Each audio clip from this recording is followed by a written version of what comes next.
शेर आया शेर। मोअज़्ज़िज़ हाज़रीन इकराम, बुजुर्गान मिल्लत, मेरे गयूर नौजवान साथियों, बुजुर्गान कौम और मिल्लत, मेरी इज़्ज़तदार माँ और बहनों, मंच पर बैठे उतरोला के मजलिस इत्तेहादुल मुस्लिमीन के उम्मीदवार हमारे दोस्त जनाब डॉक्टर अब्दुल मन्नान साहब, उत्तर प्रदेश के मजलिस इत्तेहादुल मुस्लिमीन के सदर जनाब शौकत साहब, मजलिस इत्तेहादुल मुस्लिमीन के कौमी तर्जुमान मोहतरम जनाब आसिम वक़ार साहब और तमाम जिम्मेदारान जो आज डाइस पर शे नशीन पर तशरीफ़ फरमा है, मैं आप तमाम का दिल की गहराइयों से शुक्रिया अदा करता हूँ कि आपने अपना कीमती वक्त निकालकर आज के इस जलसे में शिरकत की। मैं आपका शुक्रिया अदा करता हूँ और यकीनन इतनी बड़ी तादाद में आप तमाम का यहाँ पर जमा होना इस बात का पैगाम देता है कि इंशाअल्लाह ताला आइंदा असेंबली या विधानसभा के चुनाव में उतरोला से इंशाअल्लाह ताला आप तमाम अपनी दुआओं से और अपने वोटों से डॉक्टर अब्दुल मन्नान को कामयाब करेंगे। मेरे अजीज दोस्तों और बुजुर्गों, उतरोला विधानसभा में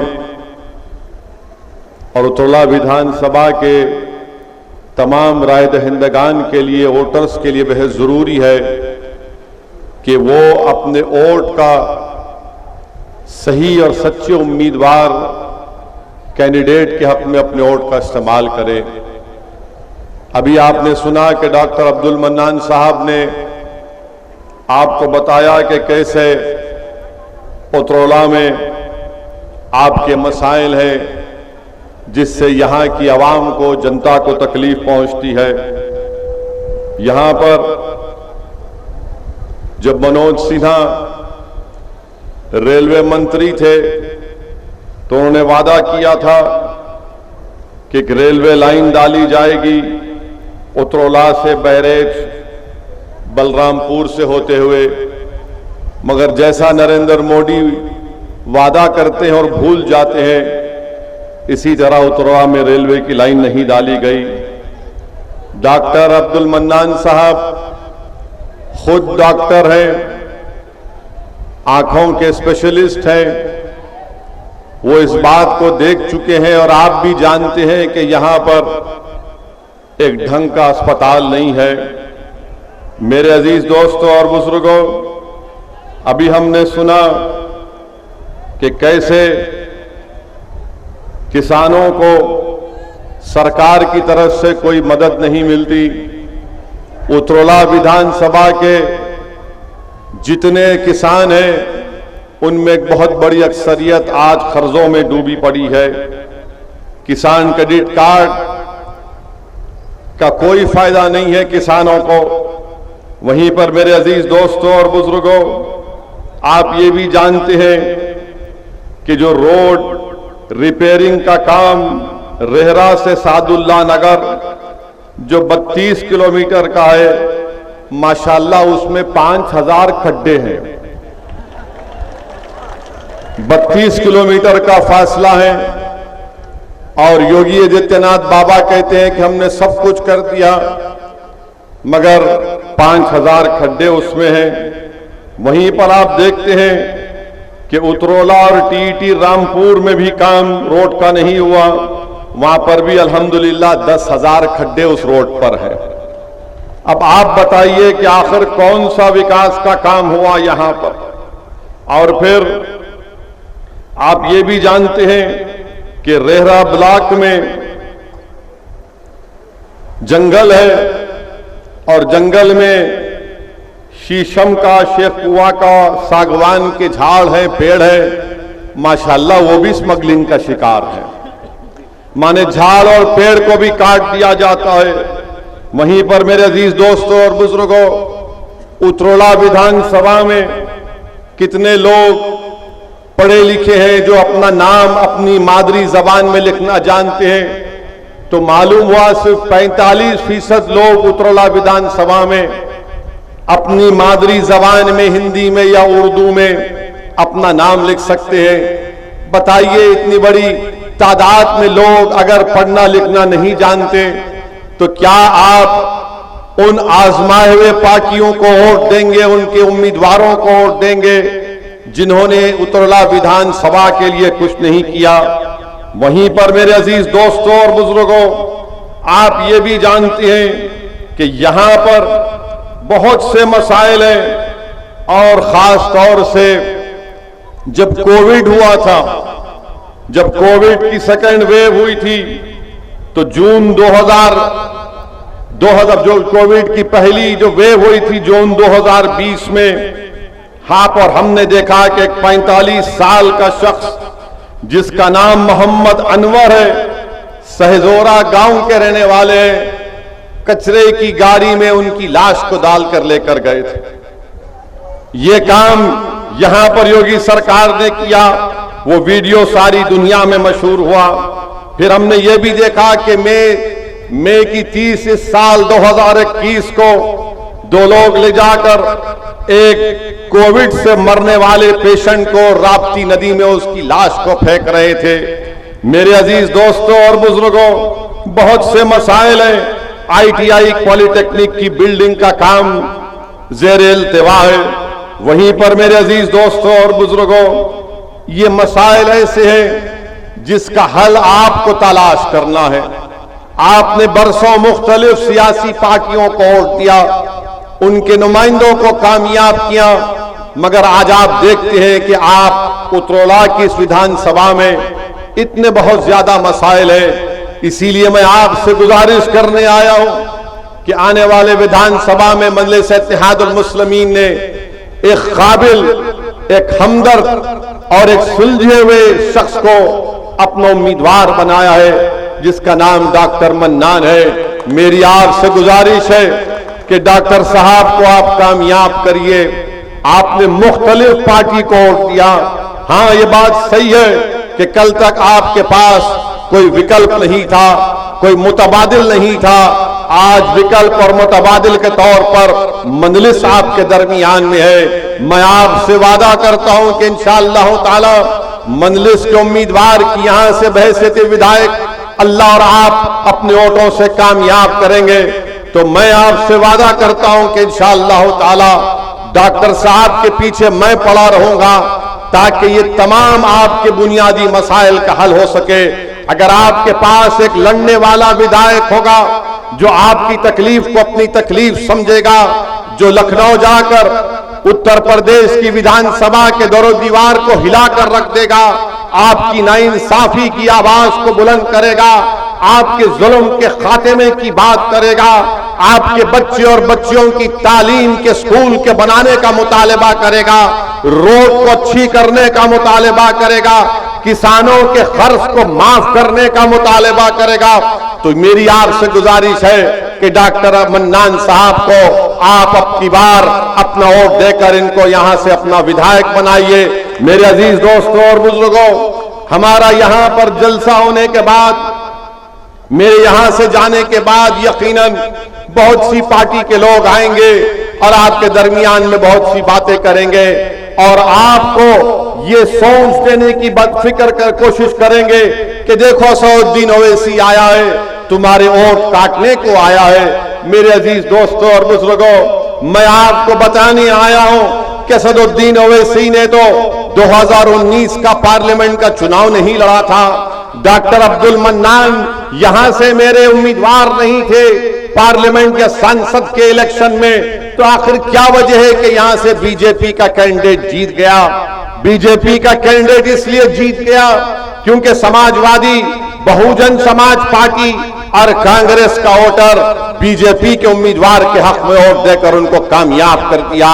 क्या आपने बीजेपी को वोट दिया था? यहां से क्या सादुल्ला नगर के किसी लोगों ने बीजेपी को वोट दिया था? जब आपने नहीं दिया तो फिर आपको सोचना चाहिए कि कैसे बीजेपी का यहां से सांसद कामयाब हो गया।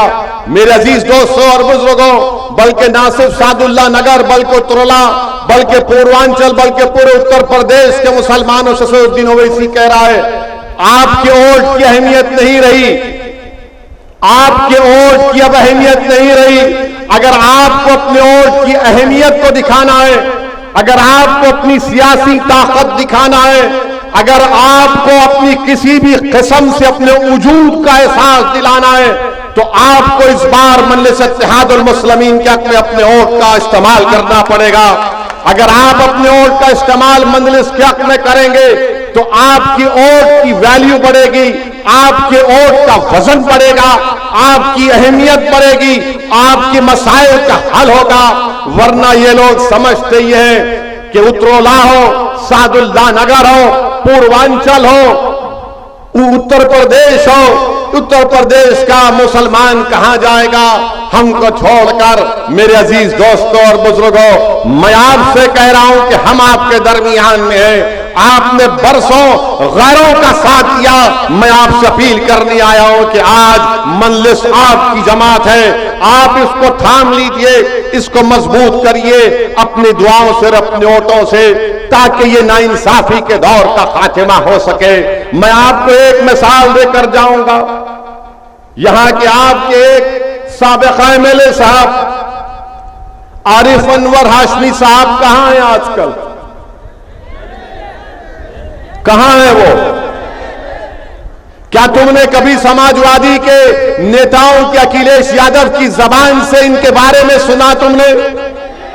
क्या तुमने सुना कि अखिलेश यादव ने कहा कि आरिफ अनवर हाशमी को जेल में डाल दिया गया? क्यों नहीं बोलते? क्यों नहीं बोलते समाजवादी पार्टी के अखिलेश यादव? यकीनन आरिफ अनवर हाशमी हमारी दूसरी पार्टी के, मगर जब इंसाफ की बात होगी तो आरिफ हाशमी की बात करना जरूरी है। जेल में वो है और अखिलेश यादव की जबान पर नाम नहीं आता, और आकर हम पर उंगली उठाते हैं कि ओवैसी आया है वोट काटने के लिए।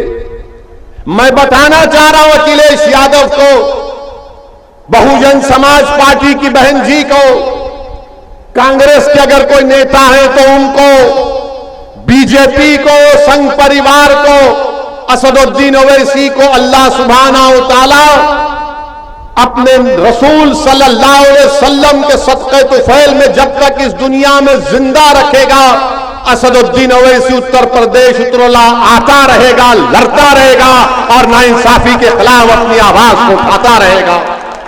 मैं सिर्फ इस असेंबली के चुनाव के लिए नहीं आया हूं, मैं आता रहूंगा इंशाअल्लाह ताला। हम जब तक एक शऊर को बेदार नहीं करेंगे, हम जब तक आपकी सफों में इनकलाब को नहीं पैदा करेंगे, जब तक हम में अच्छाई के लिए तब्दीली पैदा नहीं होगी, जब तक हम ख्वाब गफलत से बेदार नहीं होंगे, तब तक मैं आता रहूंगा, लड़ता रहूंगा, बोलता रहूंगा। मुझे इस बात की कोई फिक्र नहीं है कि कौन मेरे बारे में क्या कहता है, क्या इल्जाम लगाता है। अगर मैं क्या हूं वो मेरा रब जानता है कि मेरे दिल में क्या है। इस दुनिया में कामयाबी का जामिन कोई नहीं है सिवाय अल्लाह के मेरे। आखिरत में भी मेरी कामयाबी का जामिन रसूलुल्लाह सल्लल्लाहु अलैहि वसल्लम की शिफात रहेगी। ये दुनिया की कोई ताकतें मेरा कुछ नहीं बिगाड़ सकेगी। मेरे अजीज दोस्तों और बुजुर्गों, अपनी हिम्मत और हौसले को बुलंद रखो, ख्वाब देखना शुरू करो। ख्वाब देखना कोई गुनाह नहीं है। अगर उत्तर प्रदेश के 19% मुसलमान एक ख्वाब देखते हैं कि मेरा भी कोई नेता हो जैसा यादव समाज का नेता अखिलेश है, क्या वो ख्वाब देखना गुनाह है? मैं तो ख्वाब दिखा रहा हूं तुमको और तुमको बता रहा हूं कि इस ख्वाब की ताबीर, इसको अमली जामे नामा कैसे पहनाया जाएगा।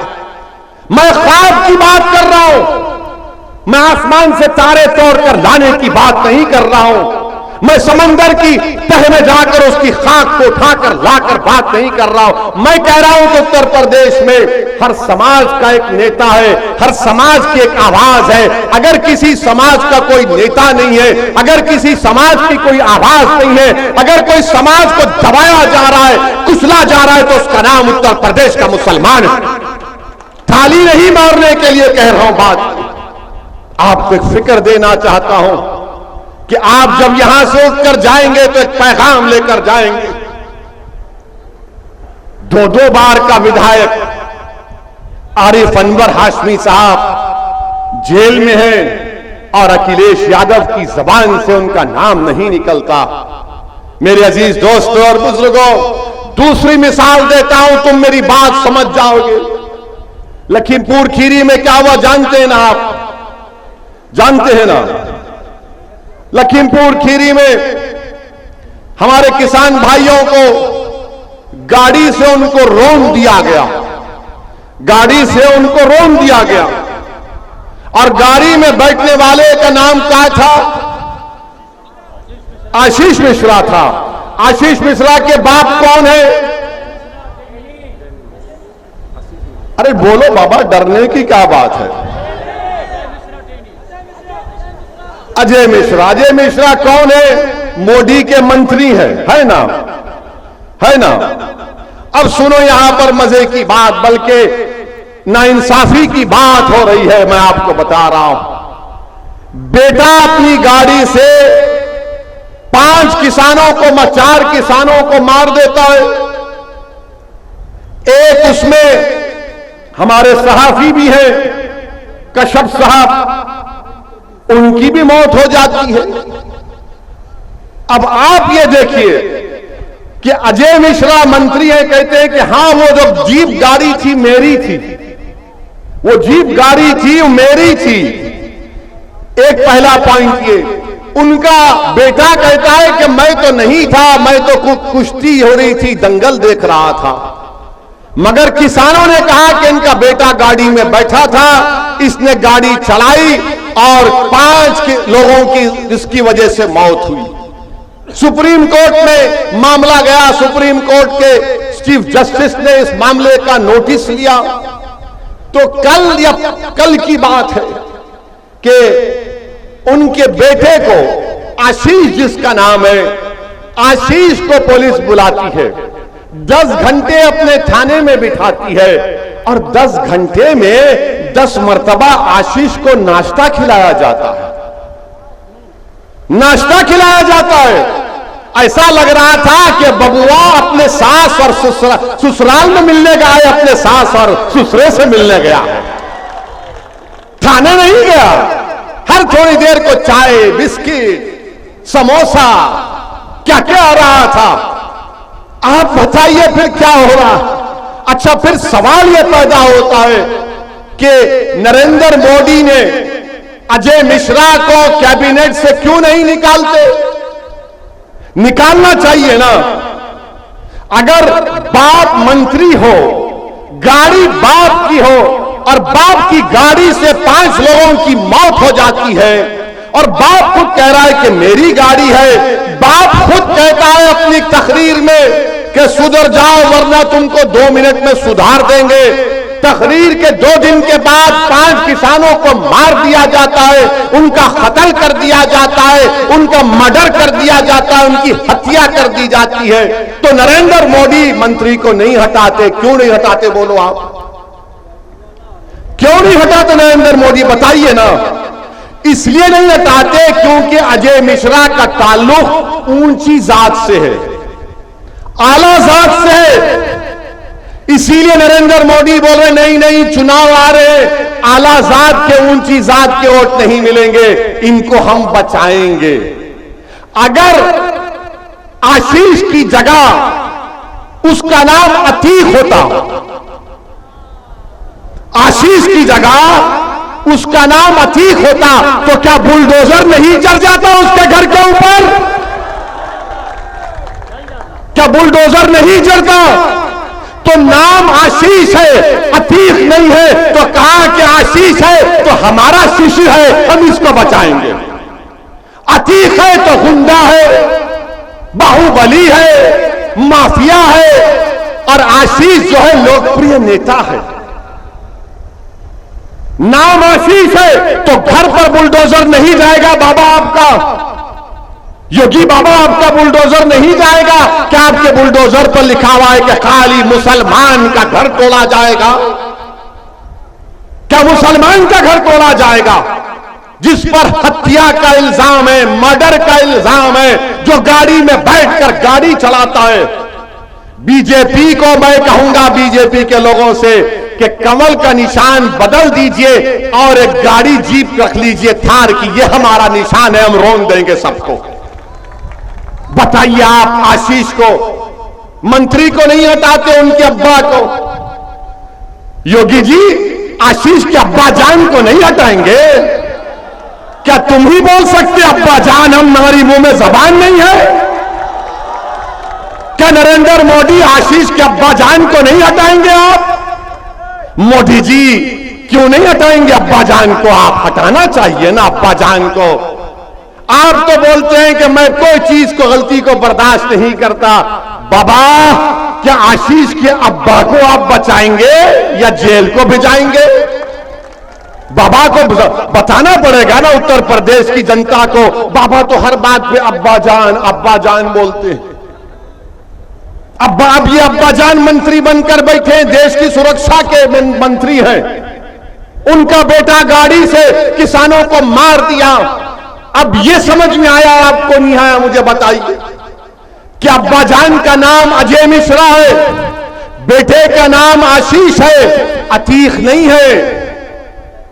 अगर बेटे का नाम अतीक होता या आरिफ अनवर हाशमी होता तो अब तक जेल में चले जाते। कितने घर तोड़ दिए जाते, कितने घर तोड़ दिए जाते अब तक। मगर ये बता रहा हूं, ये फर्क है। अब जब हम इसको बयान करते हैं तो मुझे मालूम कि आज शाम में 6 बजे से रात के 12 बजे तक असदुद्दीन ओवैसी के नाम पर सब लोग शादी करेंगे अपनी अपनी टीवी पर। हमारी तरफ से आसिम बख्तार बैठेंगे, बोलेंगे कि ये तो सच्चाई बयान कर रहे थे। हम जब ये कह रहे हैं तो बताओ, नरेंद्र मोदी आप तो कहते हैं कि दलित ओबीसी समाज हमारे साथ है, तो क्यों तरफदारी कर रहे हैं मोदी और योगी अजय मिश्रा की? इसलिए कर रहे हैं कि अजय मिश्रा का उस समाज से ताल्लुक है जो आलाजाद के हैं, और अतीक और आपके यहां के पूर्व विधायक आरिफ अनवर हाशमी वो आलाजाद के नहीं है, वो तो जनियों भी नहीं है ना। हम तो जनियों भी नहीं है, इसीलिए हमारे खून की कीमत नहीं। हमारे नौजवानों की जिंदगियां बर्बाद हो गई, जेलों में सड़ सड़ कर। आज उत्तर प्रदेश की जेलों में 27% मुसलमान बहैसियत अंडर ट्रायल है। कौन जिम्मेदार है उसका? आपके पास कोई लड़ने वाला है, कोई इस आवाज को बुलंद करने वाला है? और जहां तक ये जो लखीमपुर खीरी का वाकया है, मैं आपको बताना चाहता हूं, दुनिया को जानना चाहिए कि वहां पर एक किसान भाई हमारे, जिनकी कत्ल कर दिया गया, जिनका नाम नक्षत्र सिंह था। नक्षत्र सिंह का बेटा भारत की फौज में है, भारत की सरहदों की हिफाजत कर रहा है। बाप, उनकी बेवा नक्षत्र सिंह की बीवी कह रही है कि मेरे पति अपने बेटे से कहते थे कि बेटा तू सरहद की हिफाजत कर, मैं किसानी करके जनता की सेवा करूंगा। और आज उसी नक्षत्र सिंह को अब्बा जान के बेटे आशीष ने गाड़ी से रौंद कर उनको जान ले ली, उनकी हत्या कर दी। वहीं पर एक हमारा एक और भाई जिसका नाम गुरु लवप्रीत सिंह है, जब उसको गाड़ी ने टक्कर मारी तो लोगों ने उसको उठाकर अस्पताल लेकर जा रहे थे, तो उसने लेकर जाने वालों से कहा कि भाइयों, मेरी 2 बहनें हैं, मेरे पास पैसे नहीं है, मेरी जान बचाओ। अस्पताल जाने तक लवप्रीत सिंह मर गया लवप्रीत सिंह। बताइए आप, वो जर्नलिस्ट जिसको कहा गया कि किसानों ने मारा, खुद उसका भाई कह रहा है कि नहीं, मेरे भाई को किसानों ने नहीं मारा, बल्कि ये अब्बा जान के बेटे आशीष की गाड़ी ने उस जर्नलिस्ट की जान ले ली। 8 लोगों की मौत हो गई, 5-4 किसान, एक जर्नलिस्ट, 5 लोग मर गए। आप बताइए कि कौन इनकी आवाज बनेगा, कौन इनसे इंसाफ करेगा।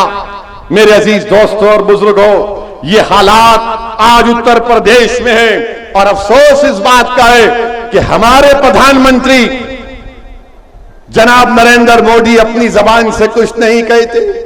लखनऊ को आए तो आकर कहा कि अब के बार 18 लाख दिए जलाइए, 18 लाख दिए। अरे मोदी जी, ये जो लोग मर गए 5 लोग, जिसमें 3 लोग 8 लोग, जिसमें बीजेपी के भी 3 थे, क्या वो घर में दिया जलाएंगे? घर में तो अंधेरा पड़ चुका है।